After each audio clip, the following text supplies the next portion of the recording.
Hello everyone, welcome to Unimongs. ये preamble का lecture चल रहा था। हम एक लेक्चर में इसको कंप्लीट कर चुके हैं, 2 पार्ट्स में ये बनना था। इससे पहले हमने प्रीएम्बल को पूरा देखा कि we the people of India having solemnly resolved to constitute India into a sovereign socialist secular democratic republic. इन और इस हर एक वर्ड को हम खोल के पढ़ चुके हैं कि क्या क्या सॉवरेनिटी का मतलब क्या है, सोशलिस्ट सेक्युलर डेमोक्रेटिक रिपब्लिक, इन सब चीज़ों का मतलब क्या है, ये सारी चीज़ें हम देख चुके हैं। ये एक्चुअली कैरेक्टरिस्टिक है इंडियन सोसाइटी की। इंडिया का जो कॉन्सेप्ट है वो इस बेसिस के ऊपर बना हुआ है। ठीक है, आज हम इसका सेकंड पार्ट देखना चाह रहे हैं कि ये to secure all its citizens क्या सिक्योर करेगा, इसके ऑब्जेक्टिव्स क्या हैं। तो आज हम ऑब्जेक्टिव्स को डिटेल में पढ़ने जा रहे हैं। And the objectives are justice, liberty, equality, fraternity. ये 4 चीज़ें अचीव करना, क्योंकि इससे पहले जो भी हमने गुलामी का टाइम देखा 200-250 साल तक, तो उसमें हमने देखा कि ना कोई इक्वालिटी थी। अगर कोई बड़ी पोजीशन है, कोई एडमिनिस्ट्रेटिव बड़ी पोजीशन है, तो वो अंग्रेज़ों को ही मिलेगी और एक सर्टेन लिमिट है जहाँ तक इंडियन रैंक्स जा सकती हैं। उसके बाद ना जस्टिस, और क्योंकि इक्वालिटी नहीं थी तो जस्टिस नहीं था। ये किसी तरीके का अगर कोई ऐसा सिचुएशन आ जाता है जहाँ पे एक ब्रिटिशर है और एक इंडियन है, तो वहाँ पे मोस्टली केसेस में, लगभग हर केस में ब्रिटिशर को सपोर्ट किया जाता था, प्रमोट किया जाता था। तो ना जस्टिस था, ना इक्वालिटी थी, इसीलिए हमारे पास कोई बोलने की आज़ादी नहीं थी, इसीलिए हम गुलाम थे। तो ना लिबर्टी था। और इन सब चीज़ों को हमने कैसे जीता था, इन सब चीज़ों को पिछाड़ के हम अंग्रेज़ों से कैसे जीते, फ्रेटर्निटी से, ब्रदरहुड से, कि एक साथ आके, साथ में आके। तो ये जो 4 ऑब्जेक्टिव्स हैं, इनको हम आज डिटेल में पढ़ेंगे। Just a second. तो ये सेकुलर डेमोक्रेटिक रिपब्लिक हमने पढ़ लिया। आज हम जस्टिस से शुरू करने जा रहे हैं कि जस्टिस है क्या, व्हाट डज जस्टिस मीन। तो सबसे पहली बात तो ये जो कॉन्सेप्ट है जस्टिस का, वो रशियन रेवोल्यूशन से लिया गया था 1917 से। 1917 से ये शुरू हुआ था।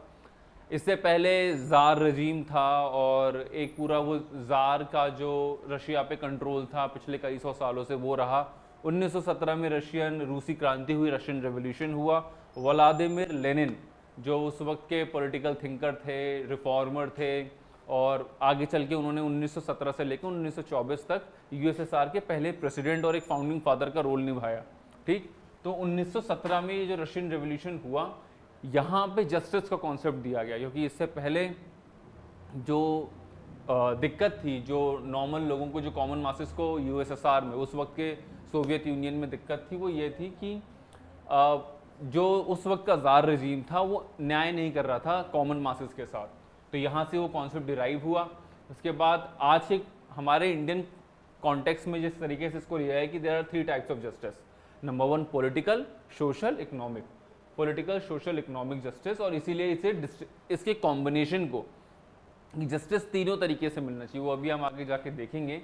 पर एक शब्द में अगर बोला जाए कि किस तरीके का जस्टिस होना चाहिए, तो that should be distributive justice, जहाँ पे जस्टिस हर खाने में, हर खांचे में बटा हुआ हो, चाहे सोशल जस्टिस हो, चाहे इकोनॉमिक जस्टिस हो, चाहे पॉलिटिकल जस्टिस हो। ठीक, तो देखते हैं कि व्हाट डज ऑल दीज 3 मीन। सोशल जस्टिस ये रहा, economic justice and political justice. Social justice includes equal treatment of citizens regardless of caste, colour, race, religion और सेक्स। ठीक, अगर जैसे आप लोग ये जो अपना पूरा सीयूटी का प्रिपरेशन कर रहे हो, जिसकी तैयारी हम लोग आपको करवा रहे हैं, तो इसमें जब भी आपको किसी कॉलेज, किसी यूनिवर्सिटी में एडमिशन हो, तब एडमिशन लेने के क्राइटेरिया में ये सारी चीज़ें ना आए कि आपका कास्ट क्या है, आप गोरे हो कि काले हो, आपका रेस क्या है, रिलीजन क्या है, ठीक, आप मेल हो, फीमेल हो। किसी कॉलेज में एडमिशन के लिए आपका सोशल बैकग्राउंड को कंसिडर ना किया जाए, बस आपकी मेरिट को कंसिडर किया जाए। ये है social justice. And there should be absence of privilege for any particular section and improvement of condition for the backward classes and women। क्योंकि किसी को एक्स्ट्रा ट्रीटमेंट मिलेगा कास्ट, कलर, रेस, रिलीजन और सेक्स के बेसिस पे, और ना ही किसी पर्टिकुलर सेक्शन को आगे बढ़ाया जाएगा कि तुम इस बिरादरी से हो या नहीं हो। और क्योंकि हमारा जो इतने कई कहा जाता है कि इंडिया का जो सोसाइटी है वो हज़ारों, कई 100 साल का, कई 1000 साल का इतिहास है, तो जिन 2 लोगों के साथ उसमें सबसे ज़्यादा भेदभाव हुआ है वो वुमेन और बैकवर्ड क्लास के लोग हैं।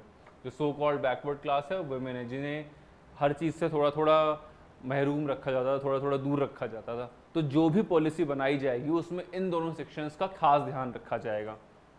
ठीक, तो ये है सोशल जस्टिस कि किन किन चीज़ों पे आपके साथ डिस्क्रिमिनेशन नहीं होगा, और जो चीज़ें आगे बनाई जाएगी तो जिनके साथ पहले डिस्क्रिमिनेशन हुआ है जैसे विमेन और बैकवर्ड क्लास, उनको ध्यान में रख के चीज़ें बनाई जाए।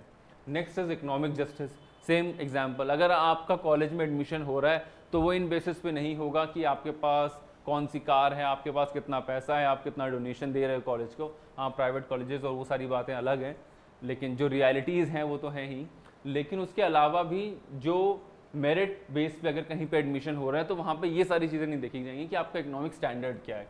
And third is political justice, कि अगर सेम कॉलेज में आपका एडमिशन हो जाता है बिना किसी सोशल बैकग्राउंड को ध्यान में रखे हुए, बिना किसी इकोनॉमिक बैकग्राउंड को ध्यान में रखे हुए, तो कई बार होता है ना हम कॉलेजेस में जाके, वैसे कॉन्सेप्ट तो है देश के लेवल की पॉलिटिक्स में अगर आप इन्वॉल्व होना चाहते हो तो आपका वोट का अधिकार सेम रहेगा, आप जिसको चाहो उसको वोट कर सकते हो, हर किसी का वोट इक्वल रहेगा।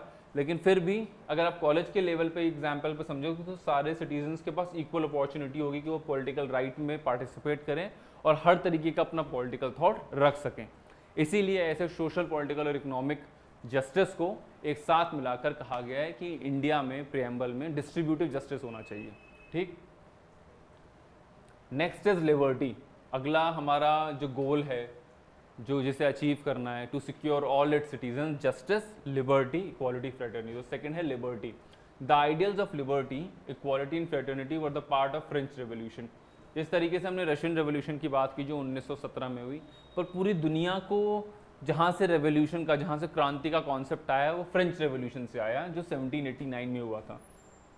और ये जो हमारे यहाँ लेफ्ट विंग, राइट विंग, और हमारे यहाँ क्या पूरी दुनिया में जो दो ब्रॉड विंग्स बटे हुए हैं, या जो कैपिटलिज्म, सोशलिज्म, इन्हीं का एक सब पार्ट निकल के आया, वो यहीं की पार्लियामेंट्री फंक्शनिंग का नतीजा था कि जो एक राइट में लोग बैठते थे उन्हें राइट विंग बोला जाता था, जो लेफ्ट में बैठते थे उन्हें लेफ्ट विंग बोला जाता था, चेयर्स के राइट और लेफ्ट में, और फिर वहीं से वो चीज़ निकल के पूरी दुनिया में फैल गई।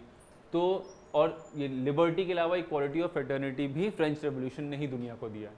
ठीक, तो कई बार सोर्स पूछ लिया जा सकता है कि जस्टिस का सोर्स कहाँ से आया था, तो रशियन रेवोल्यूशन से आया था। लिबर्टी का सोर्स कहाँ से आया, तो फ्रेंच रेवोल्यूशन से था। Liberty is the absence of restraint on the activities of the individual and the provision of opportunity for development of individual personalities. Individual personalities के डेवलपमेंट के लिए, और कोई भी किसी भी कोई रिस्ट्रेंट ना लगाना, मतलब एब्सेंस ऑफ रिस्ट्रेंट। ऐसा नहीं कह सकते कि आप ये काम नहीं करोगे, आगे जाके हम पढ़ेंगे उसको कि इसमें भी एक क्वालिफाइड नेचर होना चाहिए। ऐसा नहीं कि तुम कुछ भी कर रहे हो, लेकिन फिर भी अगर अपने व्यूज़ को एक्सप्रेस करने की बात है, या सच बोलने की बात है, या न्याय करने की बात है, तो उस सब में आपके ऊपर किसी तरीके का रोक टोक नहीं होगा। ठीक, और हर लिबर्टी का मतलब ही ये है कि इंडिविजुअल पर्सनालिटी का डेवलपमेंट हो सके। स्टैचू ऑफ लिबर्टी है जो, इसका भी कॉन्सेप्ट यही है अमेरिकन कॉन्टेक्स्ट में। The preamble of the constitution secures liberty of thought, expression, belief, faith and worship. आप किस तरीके से सोचो उसके ऊपर कोई कंट्रोल नहीं करेगा, किस तरीके से उस सोच को आप एक्सप्रेस करना चाहते हो, किस चीज़ में आप बिलीव करना चाहते हो, आपका फेथ क्या रखना चाहते हो, और क्या चीज़ आप वर्शिप करना चाहते हो। ठीक, इसकी आपको पूरी तरीके से स्वतंत्रता है, पूरी तरीके से आज़ादी, लिबर्टी है। And the liberty does not mean the licence to do whatever one likes. पर एक चीज़, एक कैच जो है, इसका मतलब ये नहीं कि कुछ भी करो, किसी की जाके घंटी बजाते रहो या किसी के घर में पत्थर मारो, इसका ये मतलब नहीं है। जो भी काम कर रहे हो, चाहे वो इक्वालिटी हो, जस्टिस हो, लिबर्टी हो, उससे सामने वाले पे नेगेटिव इम्पैक्ट नहीं पड़ना चाहिए। ब्रॉडली इसका यही मतलब है। Liberty does not mean the licence to do whatever one likes and must be enjoyed within the limitation mentioned in the constitution. Constitution में जो लिमिटेशंस मेंशन कर रखी हैं, उन लिमिटेशंस, उस दायरे के अंदर ही आप इन चीज़ों को डिमांड कर सकते हैं। Liberty is insured in the preamble and fundamental rights but it is not absolute and is qualified. इसीलिए कहा जाता है कि जो लिबर्टी दिखाई गई है वो एब्सोल्यूट नहीं है, वो क्वालिफाइड है, और उस लिमिटेशन, उस दायरे के अंदर ही रह के आपको ये सारी चीज़ें डिमांड करनी है और इनको एक्सप्रेस करना है। Next is equality. The equality means absence of special power, privileges to any section of the society and adequate opportunities for all without discrimination। बिना किसी भेदभाव, बिना किसी डिस्क्रिमिनेशन के हर सेक्शन ऑफ द सोसाइटी को इक्वल अपॉर्चुनिटी का मौका मिल सके, यही है इक्वालिटी का कॉन्सेप्ट। ठीक, the preamble secures equality of status end of opportunity. ये फैक्चुअल इन्फॉर्मेशन है, क्योंकि जो प्रियम्बल में लिखा है वो ये लिखा है कि अब इक्वालिटी किस तरीके की, तो equality of status end of opportunity. कोई और दो ऑप्शंस आए जो लगे कि हाँ यार इस चीज़ की भी अपॉर्चुनिटी इक्वालिटी मिलनी चाहिए, पर वो होगा गलत, क्योंकि ऑप्शन रियलिटी में प्रियम्बल में यही दो शब्द हैं। Civic equality established through various articles including the constitution of article 14 and article 15। अगर पूछा जाए कि सिविक इक्वालिटी जो है वो किस आर्टिकल में इंश्राइंड है, तो वो आर्टिकल 14 और 15 है, जहाँ आर्टिकल 14 में बात किया गया है इक्वालिटी बिफोर लॉ, कि कानून की नज़र में, जो लॉ की नज़र में सारी चीज़ें इक्वल है, there is equality before law. And article 15 talks about it prohibits the discrimination. किसी भी तरीके का अगर डिस्क्रिमिनेशन होता है on the grounds of religion, race, caste, sex और प्लेस ऑफ बर्थ, इन 5 religion, race, caste, place and caste, sex and place of birth, इन चीज़ों पे अगर किसी तरीके का डिस्क्रिमिनेशन होता है तो इसको भी ये पूरी तरीके से प्रोहिबिट करता है हमारा कॉन्स्टिट्यूशन। तो ये है हमारी सिविक इक्वालिटीज़। अगर पूछा जाए कि किन किन, वैसे ऐसे इतना स्पेसिफिकली शायद पूछा जाए या नहीं पूछा जाए, लेकिन समझने के लिए ज़्यादा ज़रूरी है कि जो आर्टिकल 14 और आर्टिकल 15 हैं वो किस तरीके से सपोर्ट करते हैं हमारे इक्वालिटी के कॉन्सेप्ट को। उसी तरीके से अगर पॉलिटिकल इक्वालिटी की बात की जाए तो वो आर्टिकल 325 और 326 में साफ साफ देखा जा सकता है। जैसे आर्टिकल 325 कहता है कि no one is ineligible for inclusion in the electoral rolls on the ground of religion, race, caste. अगर किसी को कोई पार्टिसिपेशन करना है, किसी भी इलेक्टोरल पॉलिटिक्स में पार्टिसिपेट करना है, फिर चाहे वो काउंसलर बनना चाहे, एमएलए बनना चाहे, एमपी बनना चाहे, तो उसके ऊपर रिलीजन, रेस, कास्ट और प्लेस ऑफ बर्थ और सेक्स, इन सारी चीज़ों के ऊपर उसके साथ भेदभाव नहीं किया जाएगा। ठीक, तो ये है हमारी पॉलिटिकल इक्वालिटी। उसी तरीके से यूनिवर्सल एडल्ट फ्रेंचाइज का कॉन्सेप्ट दिया गया है आर्टिकल 326 के तहत। व्हाट डज दैट मीन, कि 18 साल की उम्र से पहले हर कोई इंसान वोट करने के लिए एलिजिबल है। और कैसे एलिजिबल है, हर वोट का एक ही महत्व है, चाहे वो प्राइम मिनिस्टर दें, चाहे वो अडानी दे, अंबानी दे, या कोई टांगे वाला रिक्शा वाला दे। 1 वोट, एक वोट, और उसका एक ही वैल्यू है। हालांकि ये इससे पहले जो एज थी वो 21 ईयर्स थी, लेकिन 61st अमेंडमेंट एक्ट ऑफ 1988 इसके तहत इस एज को 21 ईयर्स को घटाकर 18 ईयर्स कर दिया गया है। ठीक, third part is economic equality. It is ensured through article 39 which guarantees equal right to adequate means of livelihood, कि जो लाइवलीहुड है वो बराबरी से इक्वली एक्सेस किया जा सके, और इसी को इकोनॉमिक इक्वालिटी कहा गया है। तो इक्वालिटी हर तरीके की है, पॉलिटिकल और इकोनॉमिक दोनों तरीके, political, economic and social, civic equality. ठीक, सिविक इक्वालिटी की बात हमने आर्टिकल 14 और 15 के तहत की। पॉलिटिकल इक्वालिटी की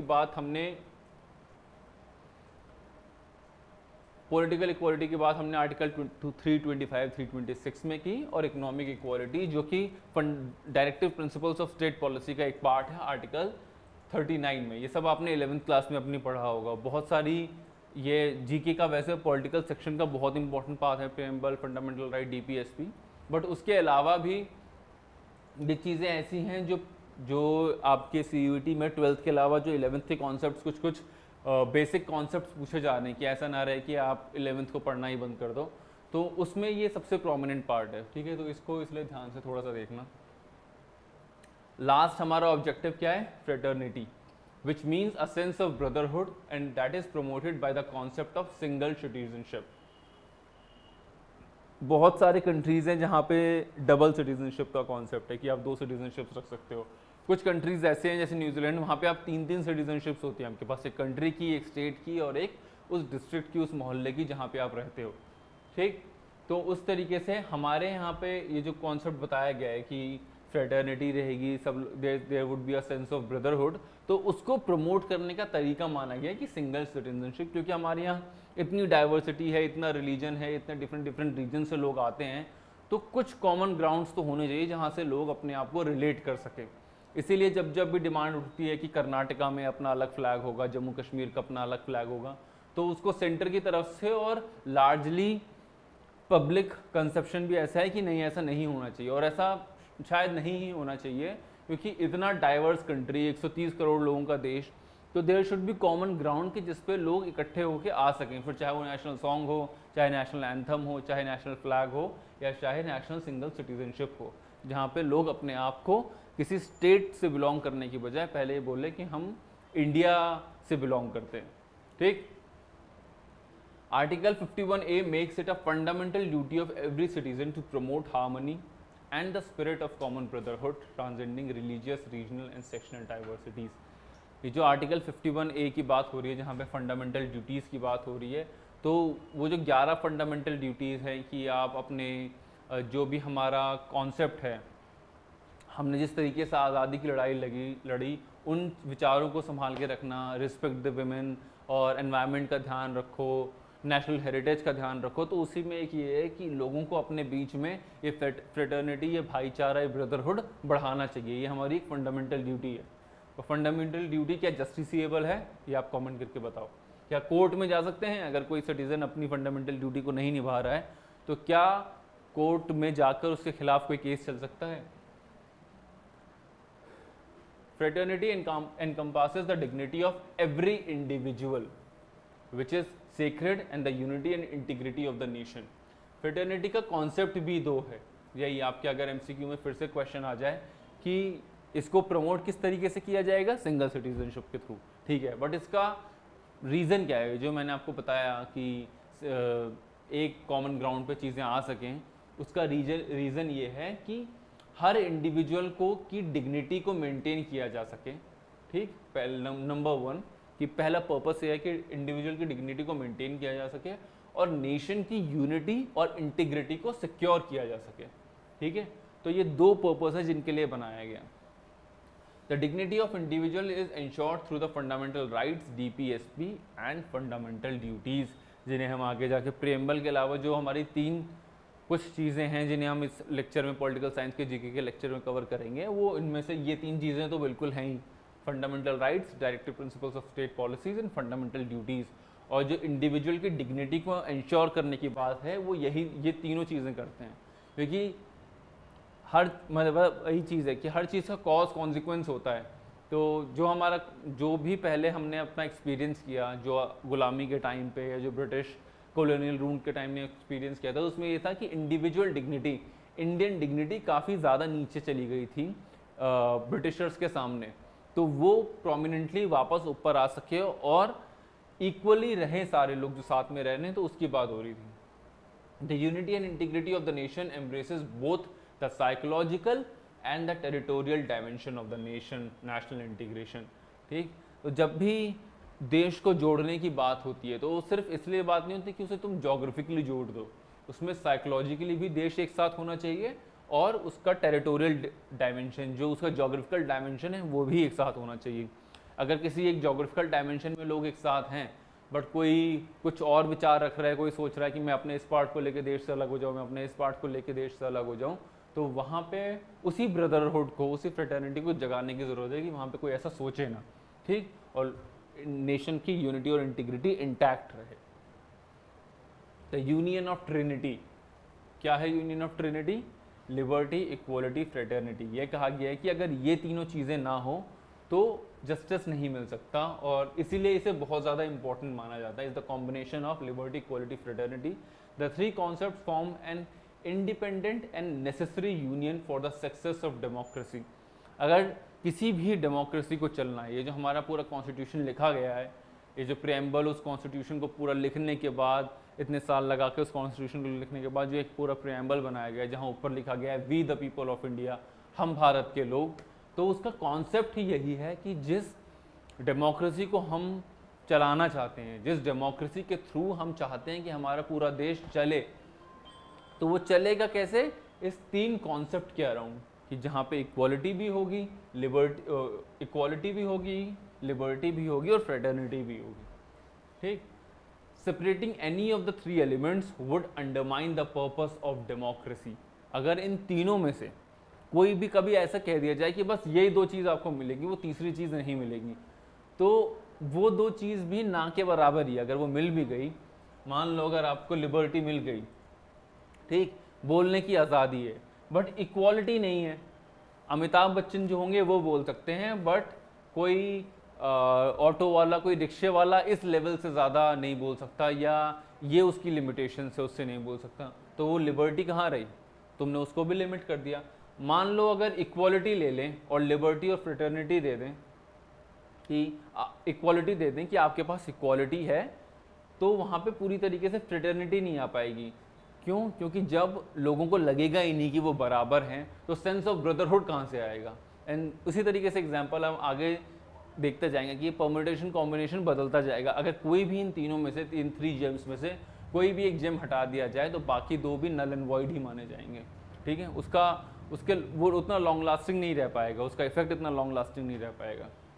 The combination of liberty and equality prevents the concentration of power in a few hands and encourages the individual initiative.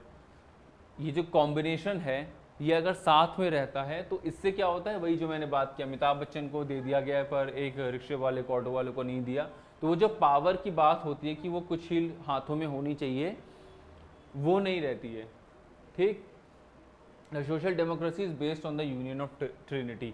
और ये जो भी डेमोक्रेसी है, ये यूनियन ऑफ ट्रिनिटी पे बेस्ड है। उठा दिखा, बात करो।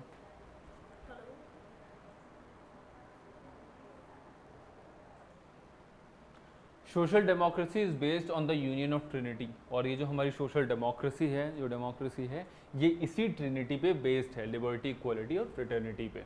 ठीक, अब एक इम्पॉर्टेंट चीज़, हम पूरी प्रेम्बल की बात कर रहे हैं। अब तक हमने चीज़ें पढ़ ली हैं कि हमारा जो कॉन्स्टिट्यूशन है वो किन चीज़ों पे बेस्ड है, कि वो हमारे देश में सॉवरेनिटी होनी चाहिए, डेमोक्रेसी होनी चाहिए, रिपब्लिक होना चाहिए हमारा देश, और कौन कौन से आइडियल्स हैं जो चाहिए, वो जस्टिस, लिबर्टी, इक्वालिटी, फ्रेटर्निटी।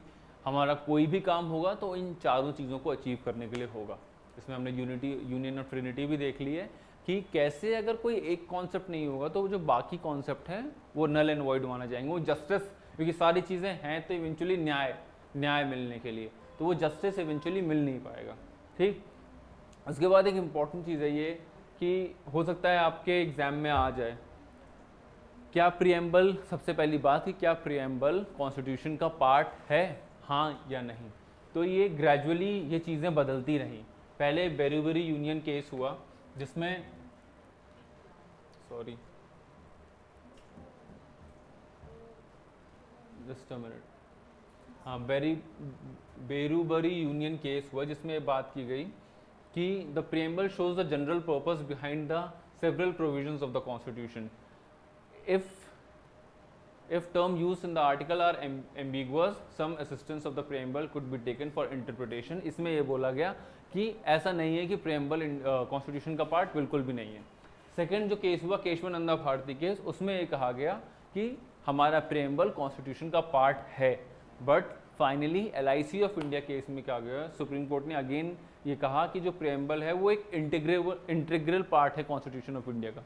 तो अगर इवेंचुअली पूछा जाए कि किस केस में ये कहा गया है कि preamble is the integral part of union of India या to the constitution of India, तो वो है LIC ऑफ इंडिया केस। ठीक, और अगर एक और क्वेश्चन आ जाए कि क्या प्रेम्बल कॉन्स्टिट्यूशन का इंटीग्रल पार्ट है कि नहीं, वो जो पहले जहाँ से डिबेट शुरू हुई थी वहाँ तो नहीं माना गया, बट इवेंचुअली टाइम के साथ सुप्रीम कोर्ट ऑफ इंडिया ने माना कि प्रेम्बल कॉन्स्टिट्यूशन का पार्ट बिल्कुल है। ठीक, और ये आपकी प्रिपरेशन का भी बहुत ही इंपॉर्टेंट बात है प्रीएम्बल को समझना, क्योंकि इसको समझने के बाद ही आप पॉलिटिकल साइंस के बाकी कॉन्सेप्ट्स को समझ पाओगे।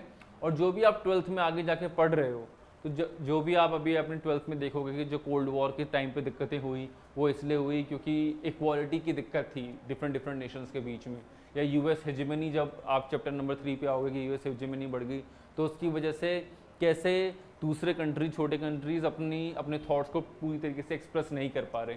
तो पूरी तरीके से पॉलिटिकल साइंस का कॉन्सेप्ट, चाहे वो फंडामेंटल राइट, DPSP या इन सब की बात कर रहा हो, या फिर आगे 12th में जाके वर्ल्ड अफेयर्स की बात कर रहा हो, वो घूमता इन्हीं 4-5 चीज़ों के अराउंड है कि सॉवरेनिटी रहे कंट्री में, कंट्री डेमोक्रेटिक रहे, और उसके पास जस्टिस, लिबर्टी, इक्वालिटी, फ्रेटर्निटी, इस तरीके के कॉन्सेप्ट उसके पास सेफ, सिक्योर रहें। ठीक, आई होप आपको ये लेक्चर पसंद आया हो। अगर आया है तो please like, share and subscribe to the channel. Thank you very much.